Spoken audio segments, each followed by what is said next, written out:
इस वीडियो में हम 4 ऐसी रिक्रूटमेंट की बात करेंगे जहां पे ट्रांसलेटर के लिए वैकेंसी आई हुई है। टोटल 16 वैकेंसी हैं चारों की मिला के जूनियर ट्रांसलेटर के लिए, और एक वैकेंसी है सीनियर के लिए। तो जूनियर और सीनियर की टोटल 17 वैकेंसी है।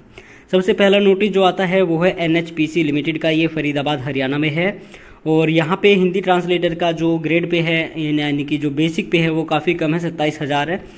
क्वालिफिकेशन की बात करने से पहले आपको बता दें कि 30 साल यहाँ पे एज लिमिट है। टोटल 14 वैकेंसी है। SC के लिए 1 है, ST के लिए 1 है, EWS के लिए भी 1 है, OBC के लिए 3 वैकेंसी है, UR के लिए टोटल 8 वैकेंसी है।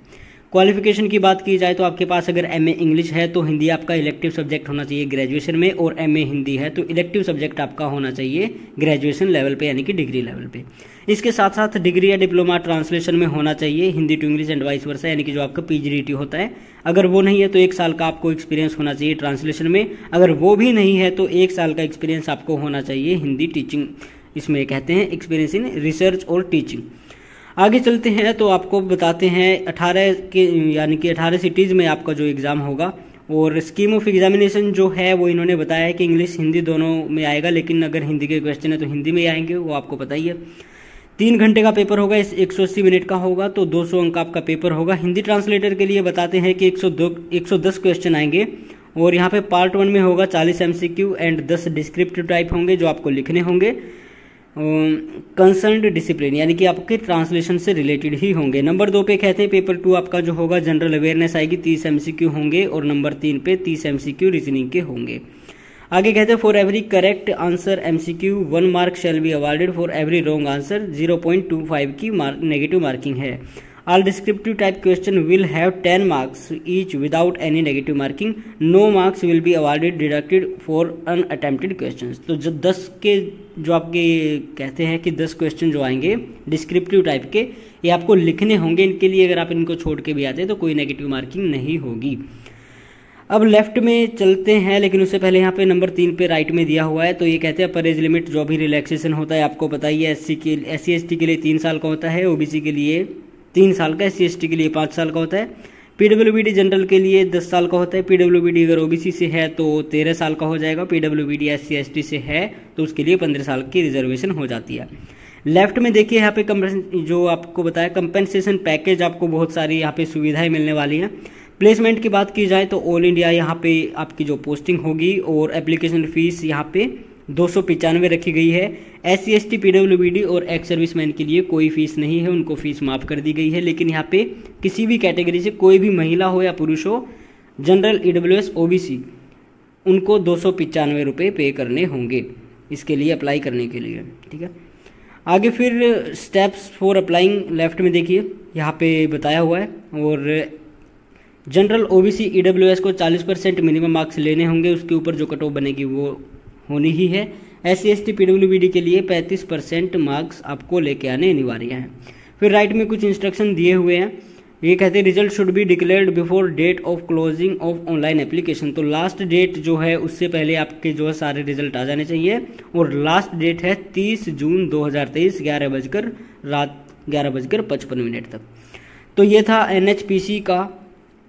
अब आगे देखते हैं कौन सी रिक्रूटमेंट है। तो आगे ये आ जाती है आपकी IPC, इंडियन पैनल कोड नहीं है, यह है इंडियन फार्माकोपोइया जो भी है commission, ministry of health and family welfare.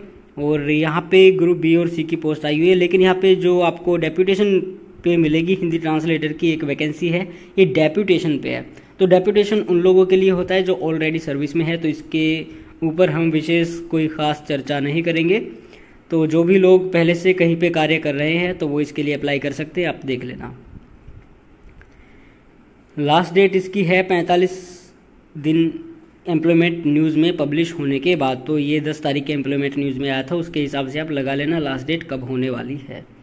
आगे फिर आता है manage, national institute of agricultural extension management, manage. और यहाँ पे है सीनियर ट्रांसलेटर की एक वैकेंसी है, ग्रुप B की है। आपको बताइए 44,900 इसका जो है बेसिक पे होता है। डायरेक्ट रिक्रूटमेंट है, कोई एक्सपीरियंस नहीं है, कोई ज़रूरी नहीं है कि आप कहीं पर कोई काम कर रहे हैं। UR के लिए है, कोई भी अप्लाई कर सकता है। और इसकी जो लास्ट डेट है वो लगभग 9 जुलाई होगी शायद। आगे फिर ये बताते हैं, क्योंकि ये 10 तारीख वाले एम्प्लॉयमेंट न्यूज़ में आया था। ठीक है, आगे कहते हैं कि 30 साल से अधिक आपकी एज नहीं होनी चाहिए और 5 साल गवर्नमेंट सर्वेंट को इसमें जो है छूट मिलेगी 5 साल की एज में। और मैनेज में जो एम्प्लॉय हैं काम कर रहे हैं उनके लिए कोई आयु सीमा नहीं है। तो ये हैदराबाद तेलंगाना में है, यहीं पे आपकी पोस्टिंग होगी। और जो आपकी क्वालिफिकेशन है वो जो एसएससी जीएसटी में होती है बार बार बता चुके हैं, और डिप्लोमा आपके पास होना चाहिए। इसके साथ साथ में कहते हैं कि 3 साल का ट्रांसलेशन में एक्सपीरियंस होना ज़रूरी है। डिज़ायरेबल है कि appreciation of simple and spoken Hindi और हिंदुस्तानी फॉर इफेक्टिव कम्युनिकेशन। 2 साल का प्रोबेशन पीरियड है, डायरेक्ट रिक्रूटमेंट है। 500 आपको देने होंगे इसके लिए अप्लाई करने के लिए, डिमांड ड्राफ्ट आपको बनवाना होगा। विमेन SC/ST PWBD कैंडिडेट्स को यहाँ पे छूट दी गई है। रिटर्न टेस्ट या फिर इंटरव्यू जो भी होगा वो आपको बता दिया जाएगा। एक्सपीरियंस जो है वो लास्ट डेट तक कंप्लीट हो जाना चाहिए, और सेल्फ अटेस्टेड कॉपीज़ जो हैं आपको वो एप्लीकेशन फॉर्म के साथ इनके पास भेजनी है। और ये कहाँ पे भेजनी है, ये पॉइंट नंबर 15 पे इन्होंने अच्छी तरह से बताया हुआ है। आगे फिर एक और रिक्रूटमेंट आती है, ये है AERA, और यानी कि government of India airports economic regulatory authority of India. तो इसकी लास्ट डेट भी नज़दीक है। और यहाँ पे नंबर 9 पे आप देखिए जूनियर हिंदी ट्रांसलेटर के लिए एक वैकेंसी है, पे लेवल 6 की ही है। और आगे चलते हैं तो यहाँ पे इन्होंने कुछ बताया हुआ है कि इसके लिए आपको ऑफलाइन अप्लाई करना है एनवेलोप में, इस एड्रेस पे नंबर 3 पे जो लिखा हुआ है। और इसकी जो लास्ट डेट है वो 28/6/2023 शाम 5:30 बजे से पहले इनके पास ये पहुँच जाना चाहिए। और आगे फिर इन्होंने कुछ रिक्रूटमेंट रूल्स बताए हुए हैं, ये आप एक बार नज़र डाल लीजिए इस पर। तो हिंदी ट्रांसलेटर के लिए नंबर 9 पे इन्होंने बताया है कि क्या आपकी क्वालिफिकेशन होनी चाहिए, ये भी डेप्यूटेशन पे है। तो ये इन्होंने नीचे एप्लीकेशन फॉर्म दिया हुआ है, ये आपको फिल करना है और इनके पास 28 तारीख से पहले पहुंच जाना चाहिए। बाकी और भी रिक्रूटमेंट है, अगर इस वीडियो में उनको बताते तो काफ़ी लंबी वीडियो हो जाती। तो अगली वीडियो में उन रिक्रूटमेंट्स के बारे में जो भी वैकेंसी आई हुई है उनके बारे में आपको बताया जाएगा।